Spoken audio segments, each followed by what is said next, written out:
Good morning, students. Today we are going to discuss another topic of organization behavior, and that is perception. In Hindi we can say Anubhuti. The contents of today's lecture will be: what is the meaning of perception, the perception process, and the various factors which are going to affect the process. And in the last we are going to see what are the various applications of this perception. Now,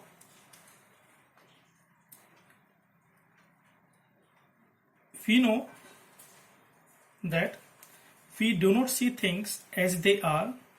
Instead, we see things as we are. It means we are going to see things according to our values, our belief, our thinking process, and that is something what we perceive. Now, from this we can say perception includes all those processes by which an individual receives information about his environment by seeing, by hearing, by feeling, by tasting, and by smelling. All processes are important, but the first three processes that are seeing, hearing, feelings are very important senses. So, perception basically refers to the manner in which a person experiences the world. Just like a person who is happy sees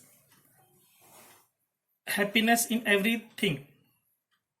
But on the other side, if a person is sad, then he will feel or see only the depression or the negative things in his or her surrounding environment. Now, if we want to define this perception, we can say perception may be defined as a process by which individuals organize, interpret their sensory impressions in order to give meaning to their environment. This is the definition given by Sir S.P. Robbins. Now, in this definition, two words are very important. One is this organize, and another is interpret. Now, organize means whatever information we are getting from our environment, we have to streamline those events and then we have to organize them, and after that we are going to interpret the things depending upon various factors. Now, also we can say process of receiving information about and making sense of the world around us is known as perception. It involves deciding which information to notice, how to categorize this information, and how to interpret it within the framework of existing knowledge. So, a process by which individuals organize and interpret their sensory impression in order to give meaning to their environment is known as perception. Now, before going to the actual process of perception, we are going to see some very basic terms related to perception, and that is sensation. what is sensation, what is perception. Then after knowing the meaning of these two words, we are going to see how this perception process moves on. Now, what is the meaning of this sensation? Sensation may be defined as the process by which our sense organ receives information from the environment. On the other hand, perception is the sorting out, interpretation, analyzing, and integrating of stimuli involving our sense organ and brain. When we see, if you see in this diagram, we are having on this side there are 5 senses. One is sight, the sound, smell, taste, and the texture. These are all are the stimuli. Now, what is stimuli? Stimuli is anything that incite us to take any actions. Now, from all these sense organ, these are going to stimulate, and from these we are going to receive these. It may be from sight, it may be from sound, by smelling, by taste, or by feeling the texture. We are going to receive this, and from this, after receiving these, we are going to give attention to one or more of these senses, and then after that we are going to interpret, and the output of this interpretation will be our response, and these all will be included in perception. So now we are going to discuss one by one the process of perception. Now here we see in this diagram, the first block is the perception inputs, second block is the perceptual processes, which includes perceptual selectivity, organizing, and interpreting. These 3 are the processes which are going to take place in this block, perceptual process. After going to these, next step will be the perceptual output, and those output will become the values, attitude, behavior, opinions, and our feelings for ourselves and for others. Now we see what we mean by the inputs, perceptual inputs. Now in this inputs, we can say there are a number of stimuli that are constantly confronting people in the form of information, objects, elements, people, etc. in the environment. These senses as the input. Now, out of these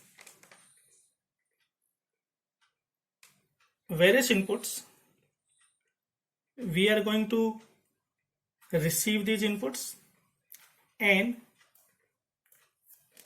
start processing, and then comes the second block, that is the processing of these information which are coming from the input side. Now there are multiple inputs, there are multiple informations which are coming from our input side for the processing. Now the processing as I have earlier told you, it includes selecting, it includes organizing, and it includes interpreting. Now we are going to discuss these one by one. The first part is perpetual selecting. This refers to the tendency to select certain objects from the environment for attention. And there are various factors which are going to affect our selecting process. And these factors may be internal factors, they may be external factors. And in internal factors, we may have need and desires, belief, expectation, personality, response disposition, or response salience. On the other side, external factor includes the size, intensity, repetition, familiarity, contrast, and motion. Now we are going to see these various factors which will help in selecting a certain object out of multiple information. First is need and desire. It is common observation that a person is going to select out of multiple options according to his or her need or desire.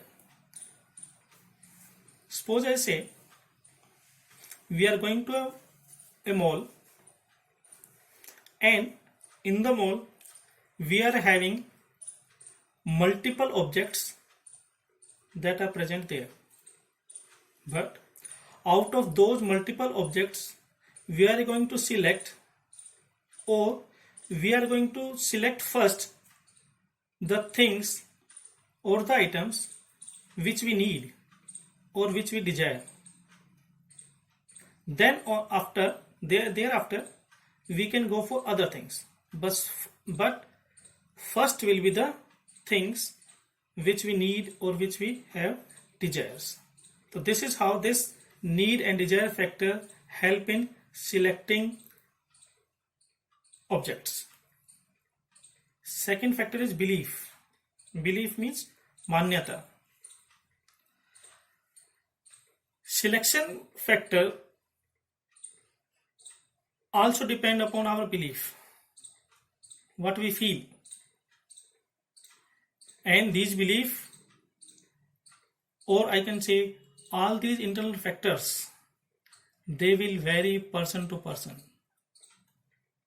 Some persons have some other belief and some may have other. So depending upon his or her belief, he or she will select the particular items out of many. Another is expectation. Expectation is another factor which will help in selecting one thing out of many.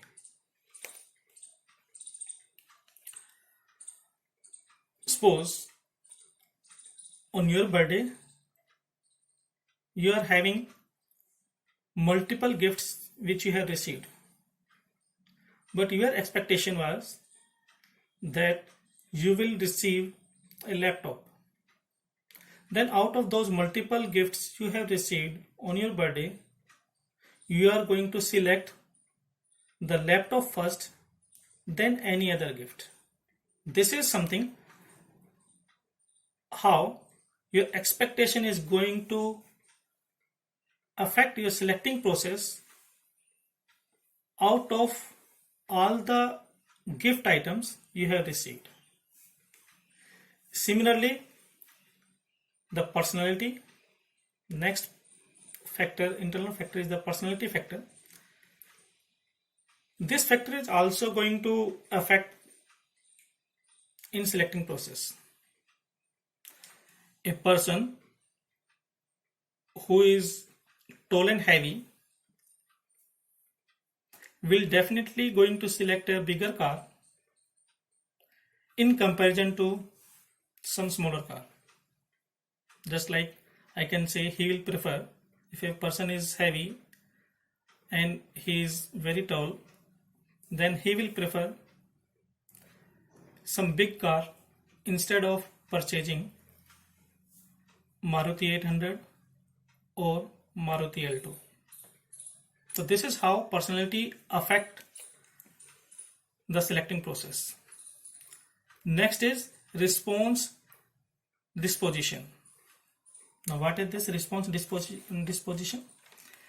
This refers to a person's tendency to perceive familiar stimuli rather than unfamiliar. We can know more about this response disposition by an example. Suppose I say RAM.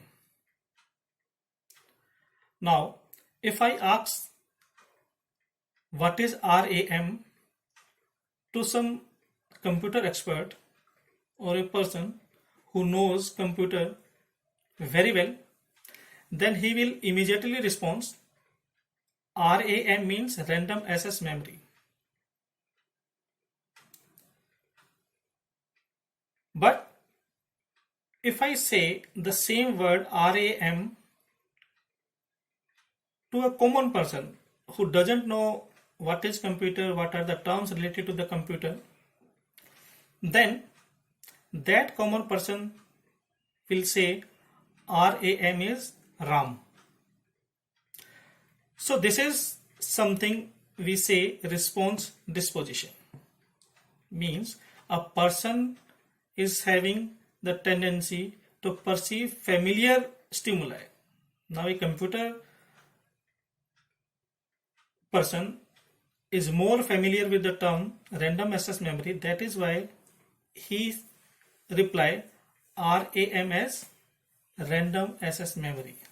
On the other hand, a common person is more familiar with RAM word. That is why he says RAM is RAM.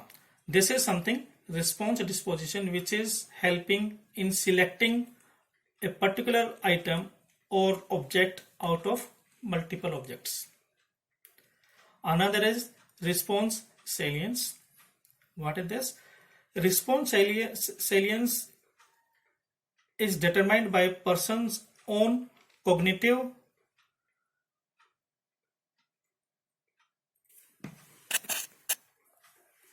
predispositions.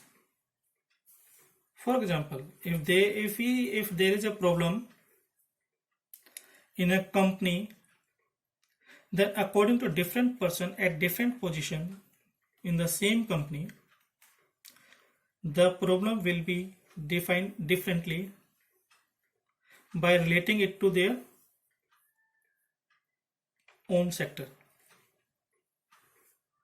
Suppose I say if there is some problem in any industry and we ask about that problem to a production manager, then he will relate that problem with production. He will say there might be shortage of some raw material, there might be failure of any machinery or any other reason. On the other hand, if we ask the same question to a person related to sales, he will relate that organization problem with his own sector, that is sales. Maybe he say there are not proper promotional activities going on, or there are less sales, opinion, or less advertisement facilities available. So in this manner we can say response salience is going to help select or deselect any object. So these all are the internal factors which are helping in selecting a particular object, matter, or an item. Similarly, another part is the external factors which are again affecting our perceptual process. First part, that is selectivity. First point that comes in external factor is size.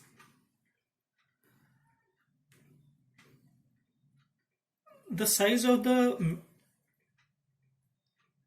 matter or the thing is also helpful in selecting or deselecting a thing. Suppose we are moving on a road and suddenly we saw a truck that is coming towards us,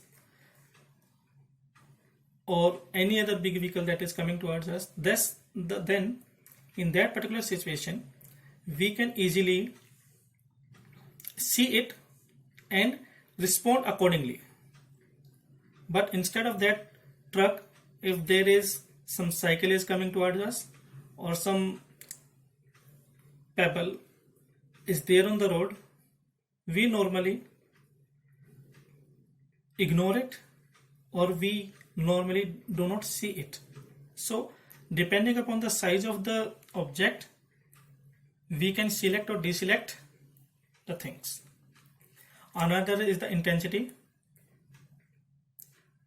Intensity, here we can relate to the speed, that is tivrata. Suppose strong odor. Suppose we are entering in a room and there are lots of persons present in the room, and out of those persons one is having a very strong scent smell. So we are going to sense that strong odor first, then any other thing. So that is something, the intensity of the thing, that is going to help in selecting any item. Then another factor is repetition.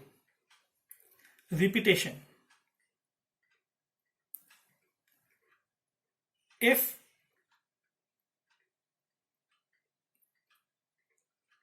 we see on TV the advertisement of a particular thing that keep on repeating, and we see it regularly, so this repetitive advertisement on TV of a particular thing will help in selecting that particular thing, because it is repeatedly sound in our mind and we are going to select that thing. For example, suppose we go to a market and we want to purchase some TV. Then because we see some particular company is advertising repetitively, so our first impression will be we are going to purchase that particular brand of TV from that shop, because that is in our mind, that was repeatedly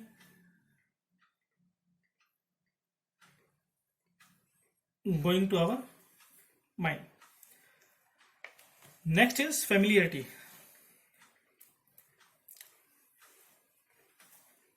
Now if we see, if we are familiar with the stimuli or the object, chances of its selection will be more. So that is something familiarity. If you know something about any object, then you are familiar to it, then you can recognize that object in a heap of objects. Another thing is the contrast. Contrast related to the uniqueness, something that is different from others. Just for an example, if we are moving by the road and we see all the buildings are of same color, but suddenly we see a building which is different from others, then that building which is having a different color will catch up our eyes, and we are going to select that building first in comparison to other. So this is the uniqueness. Another example, to see different or unique, we normally choose unique dress in a party so that we can see different from others. This is something contrast. Another is motion. Any object or the material or the thing may be still or it may be in motion. So anything that is in motion, which is moving, that will be detected or sensed by us first, then the picture, then the object which is still in nature. So these are the factors which help in selection process. From these selection process, we are going to select some desired items, and then those desired information is going to be processed by the next part of this, that is the organizing. We have to streamline all the information which we have selected. Now organizing, we are having three different principles. These principles are, first is figure ground principle, another is perceptual grouping, and in this perceptual grouping we are having different techniques: similarity, proximity, closure, continuity. And the third principle of organizing is perceptual consistency. It may be shape, size, or the color. Now we are going to see the one by one what is the meaning of how these principles work to organize the things.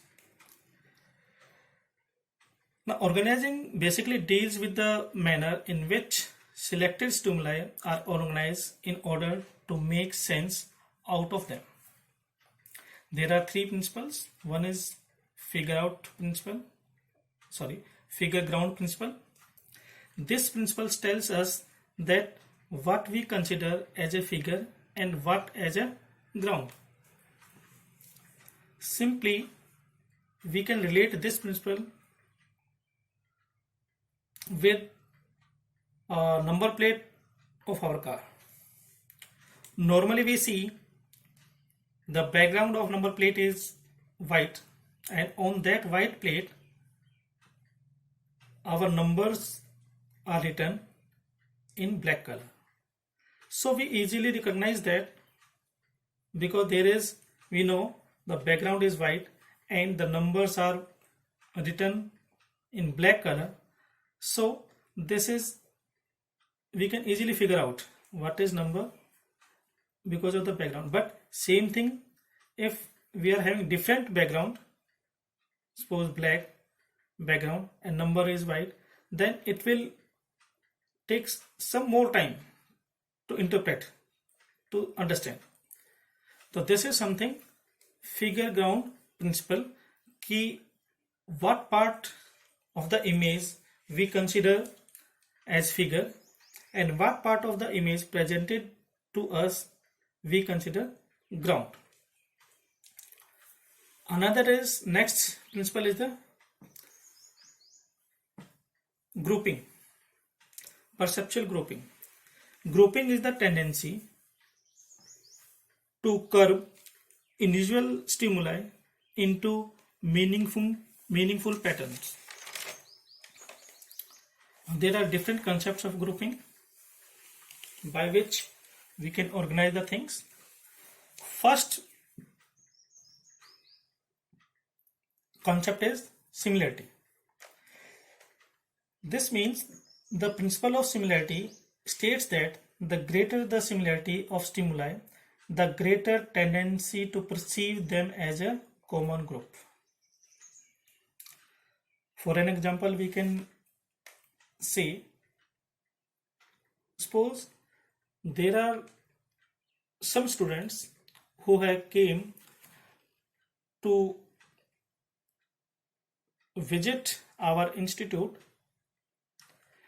and all of those visitors are having same uniform color, then we can easily recognize them that they are the persons who are coming from some other institute to visit our organization or the institute. Similarly, if we move around a class and we see all persons are wearing red t-shirt, then we can say, we can group them together. We can say they belong to red house. Or the persons or the students wearing green t-shirt, we can easily recognize them, we can easily group them. They might be belonging to a Daisy house or any other. So this is how we can figure out the things in grouping. That is because of concept of similarity. Another is the proximity. The principle of proximity or nearness states that a group of stimuli that are close together will be perceived as a whole pattern of parts belonging together. This is another concept which is going to help in organizing. The example may be the Saptarishi we see in the night. Those stars are having a particular pattern, and because of that pattern we can easily recognize them. This is something proximity, constellation of star. Another part is the closure. This concept relates to the tendency of people to perceive objects as a whole even when some part of objects are missing. Now this is normal human tendency. It means completing incomplete stimuli. Suppose when we were in the schools, we were given fill in the blanks. That is a perfect example of this closure. Suppose I say, for example, the dash climbs the tree. So you will immediately respond monkey. On the other side, if I say the dash split the milk, you will immediately say cat. So because of nearness, because people have the tendency to perceive objects as a whole, so maximum person will fill these sentences by monkey or cat. Next is continuity. Continuity principle says that a person will tend to perceive continuous lines of pattern. Each and every person, or we can say maximum person, will follow the particular pattern, a group of pattern. That is something continuity.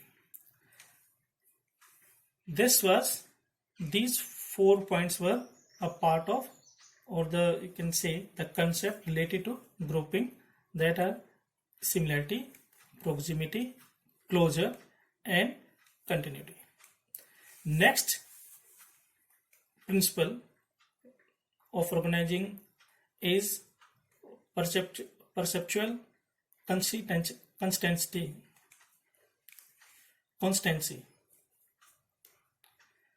Now, third principle is perceptual constancy. It includes shape constancy, size, and color. According to this principle, this permits the individual to have some constancy or stability in a tremendously variable and highly complex world. This says that generally during organizing things, we see what things are moving constant and in a stable way. So we are going to see the things which are moving at a constant or in a stable way. So in this shape consistency, we can say first is shape consistency. We see if we see the top of a glass bottle, it seems as a circular whether we view it from the side, from the top, or from any other angle. The top of the glass will always look circular irrespective of the angle we see. That is, the shape remains constant. Another, the size. When an object is moved further away from us, we tend to see its as more or less invariant in size. For example, suppose we are in the ground watching a football match. Then normally when a player moves away from us, the size of that particular player remains almost constant, although the image on the retina of our eyes may be much bigger or much smaller. This is something, the size remains constant. Another is color constant. It implies that familiar objects are perceived to be of same color in varied condition. Suppose you are having a car and the color of that car is white. Now, when you see that color of your car in a dim light, medium light, or in very bright light, the color of that car remains same, because you are more familiar with your car, and that is something color consistency. Now, these are the three principles which are going to determine the organizing part of the perception process. Now, the third part is the interpreting. Perceptual interpreting is the integral part of perception process. Without interpretation, selecting and organization of the information does not make any sense. In fact, perception is said to be have taken place only after the data have been interpreted. It means if we are not able to interpret the things, then the first two parts, selecting and organizing, they do not have any use.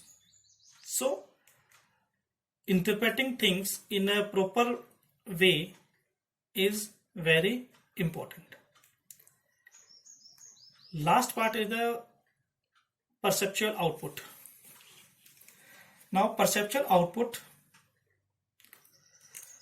encompasses all the results from the throughout processes. These would include such factors as one's attitude, its feelings, values, opinion, and behavior resulting from the perceptual inputs and throughputs. Now, the values, the attitude, the behavior, the opinion, the feelings all depend upon the perceptual outputs. Slowly and gradually, we develop these depending upon our perceptual outputs. Now we see the various factors affecting the perception process. We can categorize among two categories. One is internal environment, another is the external environment.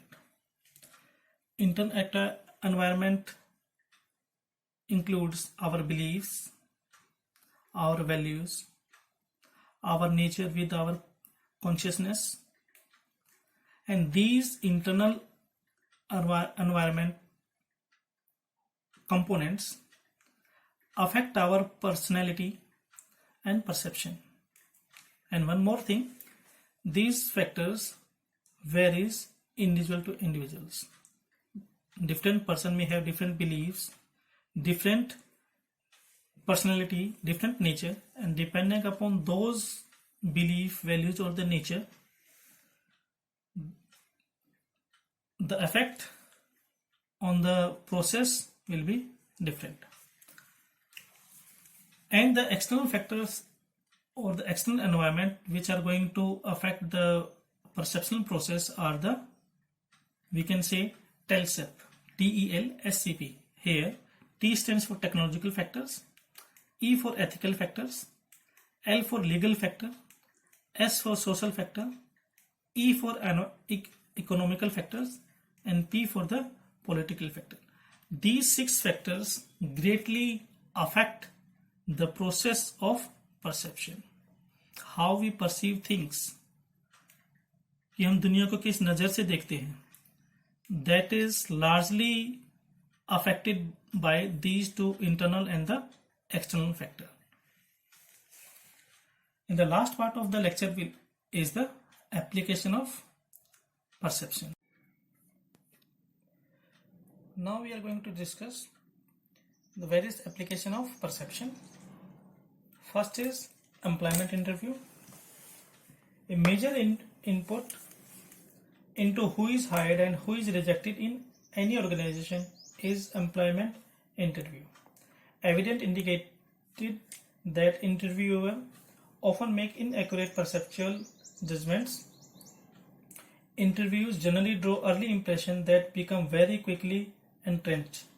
If a negative information is exposed early in the interview, it tends to be more heavily weighted than if that same information came out later.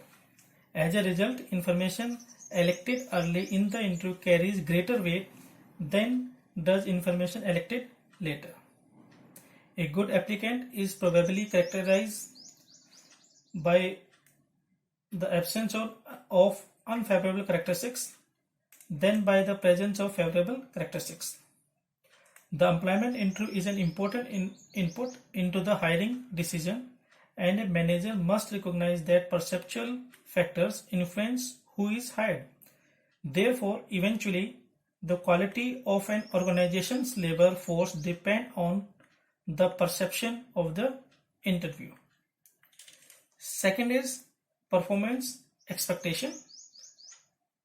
A manager's expectation of an individual affect both the manager's behavior towards the individual and individual's response.